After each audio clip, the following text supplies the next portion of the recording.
vachitongawo but havauye nenzira iyoyo. Havauye nenzira iyoyo. Tiri kunzwanana? Aiwa ikona kutuma vana vamwe zvisingaite mhani.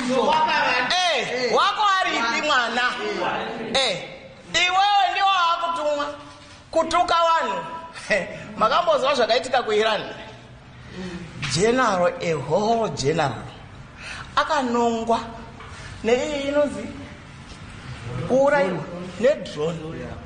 Handiti takagara sote panapa inongonangura iwewe chete. Saka ndati imi kutukwa uchinyara musakuite nyore. Tiri kuzwanana? Musazobva manyanya kuenderera mberi. President chaiye yake wekuIran futi yakadonha ndege zvisina order, yanga ichifamba pesa apo asi yakajema. Saka ndiri kukutaurirai kuti zvimwe zvezvinoregai kudenha dzakarara. Ngatiendei mberi. Hapana nyika ine mapresident matatu kana. It's one at a time. Handitika one at a time. Masquera say Mure Zimbabwe, welcome to our channel Zim Confessions and Deep Secrets. Yatotanga kukuya channel, please don't forget to subscribe. If you want to subscribe, don't forget to comment and share this video. Nas Mure Zimbabwe is a big grain here, kupisa here, kunetsa funga Chabvondoka 31 March protest yatova deadly Mure Zimbabwe. Zinaomera mushe before Yatanga chatoputika Chabvondoka Mure Zimbabwe. Inofunga takaona so Wednesday imba ya Unrest Matibela, one of my leading war veterans, the Zimbabwe National Liberation War Veterans Association, imba yake kubulawayo yakawanikwa ichivandalizwa Mure Zimbabwe. Zvaomera mushi takaona zvakare last week a similar incident yakaitika kufarmhouse yava placed Geza kusanyati uko kurunzi farm ravo rakawanikwa richipiswa Mure Zimbabwe. Zvakaro ZANU-PF member Guilford Gomwe mota yake nemba yake kwazvimba chikwanikwa chivandalizwa. Zvinomira mushe Mure Zimbabwe chirunzi chatoputika chatokala. Ndofunga takaona vaGeza vakabuda vachitaura ivo ine press statement vachiti vanhu veaction murume weaction chinzi ndofunga makaona mota dzirunzi dzakaonekwa dzichipiswa mapremises atagwerei achivhaya pamwe chete naJohn Mangudya Mure Zimbabwe chinzi first signs ekuti Chabvondoka chatoputika chatokala. Zvinomira mushe Mure Zimbabwe nyaya yaburitswa nemaizimbabwe.com vachitaura vachiti as tensions rise ahead of planned anti-government protests on March 31, the home of the leading war veterans faction figure Andreas Matibela was vandalized on Wednesday night. The attack comes amid a backdrop of increasing political unrest and warnings from both government and law enforcement. Matibela, a prominent leader within a faction of Zimbabwe National Liberation War Veterans Association, was not present at his Kelani home in Bulawayo when the unknown assailants targeted his property. He and his family have been in hiding following reports that he was placed on a security watch list for allegedly plotting the upcoming anti-government demonstrations.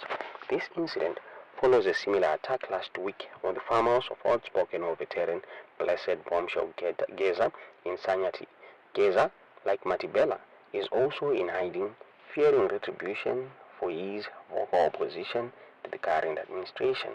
Adding to the sense of escalating political intimidation, ZANU-PF member Guilford Gomwe's vehicle and house in Zimba, Mashonaland West Province, were also vandalized in a single night last week. Both Geza and Matibela are at the forefront of calls for President Emmerson Mnangagwa to step down, accusing him of mismanagement and presiding over a corrupt government. Matibela confirmed the attack on his home, stating, "It is obviously an attempt to intimidate me over the planned March 31 protest." He added, "The protests are a democratic right." He is yet to quantify the extent of the damage and has reported the matter to the police through associates and family members. Last week, ZANU-PF Director of Information Farai Marapira denied any involvement by the ruling party in the attacks on Gomwe and Geza's property. In a statement issued earlier this week, Matibela called on Mnangagwa to resign, further escalating the war of words.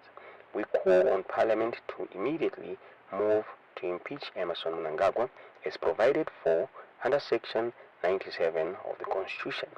The threshold has been passed. Delay is complicity, he asserted. Matibela also appealed to members of the security forces, stating, "We remind our comrades in uniform that their loyalty lies not with individuals but with the people of Zimbabwe and the Constitution that governs us all." He concluded his statement with a call to action. "We call on every citizen, young and old, rural and urban, to rise in peaceful and constitutional defense of Zimbabwe's sovereignty." On Wednesday night, Geza continued to rally Zimbabweans to take to the streets on Monday to demand Mnangagwa's resignation. President Mnangagwa, however, addressed the Politburo on Wednesday, asserting that ZANU-PF remains unshaken and warning rogue delusional elements bent on disturbing our peace, unity and harmony. He added, "Those who back will continue doing so while the country moves forward." Despite the president's confident pronouncements, there is a palpable panic within government circles as the March protest dates approach. National spokesperson Commissioner Ponyati announced that law enforcement agents have been deployed across the country to maintain law and order. The law will definitely take its course against individuals and groups who seek to undermine peace and security in the country, including those using social media to cause alarm and despondency among Zimbabweans, Nyati warned. He urged the public to cooperate with the deployed police officers and report anyone inciting violence or interfering with traffic flow.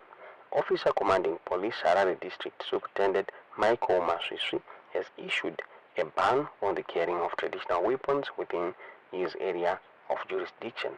Therefore, we are prohibiting the carrying of catapults, machetes, axes, knob carries, sword, knives, and daggers, as well as any traditional weapons that could be used to cause harm or public disorder, Maswi stated.